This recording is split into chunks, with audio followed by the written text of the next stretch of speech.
Canada के Brampton शहर में एक प्यारी सी बच्ची रहती थी जिसका नाम नंदिनी था। नंदिनी केवल 5 साल की थी, लेकिन उसकी दुनिया बहुत ही रंगीन और खुशियों से भरी हुई थी।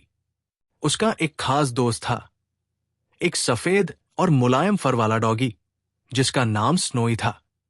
नंदिनी और स्नोई की दोस्ती इतनी गहरी थी कि वे एक पल के लिए भी एक दूसरे से दूर नहीं रहते थे। नंदिनी के मम्मी पापा दोनों जॉब करते थे। वो दोनों बहुत बिजी रहते थे। उनका घर ब्रैम्पटन के एक सुंदर सोसाइटी में था, जहां चारों तरफ हरियाली और शांति थी। घर के पीछे एक छोटा सा गार्डन था, जहां नंदिनी और स्नोई दिन भर खेला करते थे।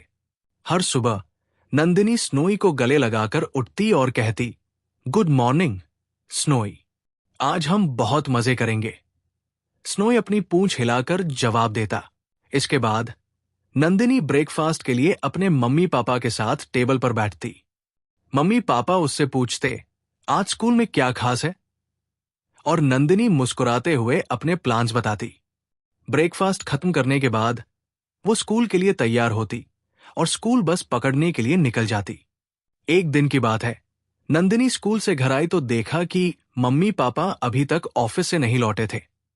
ये बात आम थी, लेकिन आज मम्मी पापा ऑफिस से लौटने में ज्यादा लेट हो गए थे। उसने सोचा कि वो स्नोई के साथ समय बिताएगी, लेकिन तभी उसे जोरों की भूख लगने लगी। नंदिनी ने किचन में जाकर देखा कि फ्रिज में पिज्जा बनाने के लिए सारी सामग्री रखी हुई थी। उसने सोचा, क्यों ना आज मैं खुद पिज्जा बनाऊं। स्नोई उसके पीछे पीछे किचन में आ गया और उत्सुकता से उसे देखने लगा। नंदिनी ने धीरे धीरे पिज्जा बनाना शुरू किया। उसने बेस पर सॉस लगाया, चीज डाला और ऊपर से अपनी पसंदीदा टॉपिंग्स रखी।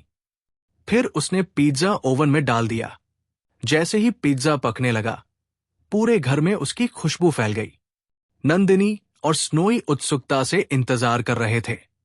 तभी अचानक गार्डन की खिड़की से एक अजीब सी आवाज आई। ऐसा लगा जैसे कोई खिड़की पर दस्तक दे रहा हो। नंदिनी ने घबराकर स्नोई की ओर देखा। स्नोई भी सतर्क हो गया और खिड़की की ओर भौंकने लगा। नंदिनी ने धीमे कदमों से खिड़की की ओर बढ़ते हुए कहा, कौन है वहां? लेकिन बाहर कुछ भी नजर नहीं आ रहा था। तभी खिड़की पर फिर से दस्तक हुई। इस बार आवाज और तेज थी। नंदिनी ने हिम्मत जुटाकर खिड़की का पर्दा हटाया। बाहर अंधेरा था और कुछ भी साफ नहीं दिख रहा था। उसने सोचा कि शायद ये उसकी कल्पना है, लेकिन स्नोई लगातार भौंके जा रहा था। नंदिनी ने खिड़की बंद कर दी और वापस किचन में आ गई।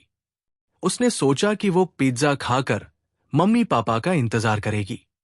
जैसे ही उसने पिज्जा ओवन से निकाला और प्लेट में रखा, दरवाजे पर तेज दस्तक हुई। इस बार आवाज इतनी जोरदार थी कि नंदिनी का दिल जोर से धड़कने लगा। स्नोई तेजी से दरवाजे की ओर भागा और भौंकने लगा। नंदिनी ने डरते डरते दरवाजे की ओर कदम बढ़ाए। उसने दरवाजे की झिरी से बाहर झांका, लेकिन वहां कोई नहीं था। कौन हो सकता है? उसने खुद से कहा। उसने दरवाजा खोलने की हिम्मत नहीं की और स्नोई को अपने पास बुला लिया। तभी उसे महसूस हुआ कि गार्डन की ओर से फिर से आवाज आ रही है। नंदिनी ने स्नोई के साथ गार्डन में जाने का फैसला किया। उसने एक टॉर्च उठाई और धीरे धीरे गार्डन की ओर बढ़ने लगी। स्नोई उसके आगे आगे चल रहा था। जैसे ही उन्होंने गार्डन का दरवाजा खोला, उन्होंने देखा कि एक बिल्ली गार्डन में फंसी हुई थी। वो किसी झाड़ी में उलझ गई थी और बाहर निकलने की कोशिश कर रही थी। नंदिनी ने राहत की सांस ली और कहा, ओह, तो ये सब आवाजें तुम कर रही थी। उसने झाड़ी से बिल्ली को बाहर निकाला और उसे प्यार से सहलाया। स्नोई ने भी उसे सूंघकर अपनी दोस्ती जताई। नंदिनी बिल्ली को अंदर ले आई और उसे दूध दिया। उसने सोचा, कभी कभी डर सिर्फ हमारे दिमाग का खेल होता है। हमें हिम्मत और धैर्य से काम लेना चाहिए। जब मम्मी पापा घर लौटे तो नंदिनी ने उन्हें पूरी कहानी सुनाई। उन्होंने नंदिनी की तारीफ की और कहा, तुमने बहुत बहादुरी दिखाई। उस रात नंदिनी, स्नोई और उनकी नई दोस्त बिल्ली ने साथ में पिज्जा खाया और आराम से सो गए।